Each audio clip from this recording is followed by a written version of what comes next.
Hi, this is Mike Breakey. This is Black Swan Climate Theory, the June edition, part 5 of 6.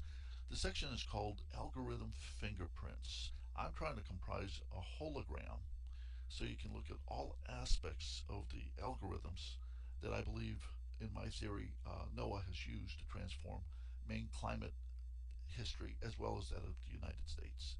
And so we continue with what if NOAA states Zone 19 climate data is meaningless? NOAA often indicates they use a highly sophisticated system of weighted averages of temperatures of different regions that more accurately represent reality.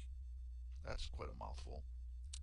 If NOAA were to indicate that Zone 19 climate data should be ignored, I want to strike down that argument by pointing out algorithm fingerprints found all over the local data within their climate readings. Here again is the local history that I have no doubt NOAA and the local data was in lockstep through 1998. Now let's look at some fingerprints here, things that we're going to follow throughout this. Just little inflection points. I'm showing about 11 of them here. And I want to see, as manipulations of data occurred over the next 16 years, did these fingerprints remain?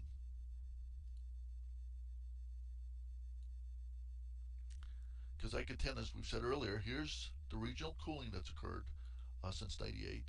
I believe NOAA's first intermediate rewrite of Maine and U.S. climate history was initially uncovered in early 2013.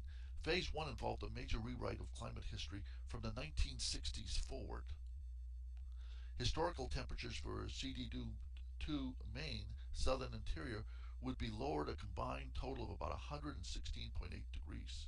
So here's what I'm indicating the first algorithm did, at least the one around 2011 that Derek spoke about in his email. So here's the new line, and this is what was being used not only in Maine, but this was the master algorithm used across the United States to immediately get rid of short term the global cooling issue we've seen here. And if I shoot my fingerprints along, I see for Maine those same fingerprints arise. There was no change here, but we see the same inflection points throughout. So this indicates that it wasn't weighted averages of composite of a lot of different regions.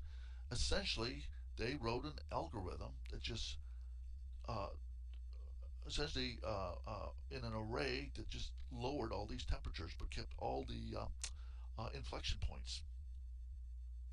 And so now, short term, we have regional warming again. This was written in 2011. Now we're going to have some bitter cold between 2013 and 2014. And so NOAA has to respond to that, or else the Black Swan regional cooling persists.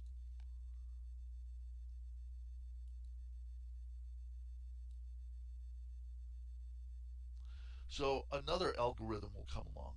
Um, and as we cite here, here's how much it was going to be reduced. Here's the new master algorithm as of 2014. And if we look at the same time periods, we find the identical inflection points as seen from the original data of Zone 19. So NOAA 2014 data from their CD2 district, Maine interior southern temperatures, we see an additional rewrite of 138 degrees reductions there.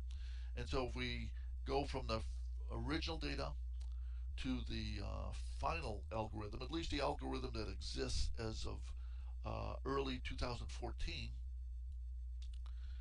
we see that Maine's climate history has been rewritten by a combined total of 92,889 heating degree days.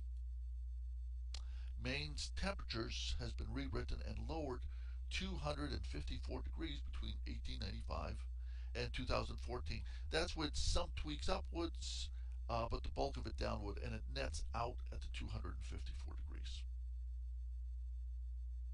And so, thus, if thanks to NOAA And computers, if they can wipe out all prior information on computers and just present their final algorithm, here's the new rewritten history of Maine, and I contend the history of the United States too with respect to this algorithm. And NOAA shouldn't be able to blame Canada for any of these enhancements since we're dealing with southern Maine. Although I suspect they'll have some reason for this tremendous rewrite of Maine history. And so that ends part 5 of 6. Thank you.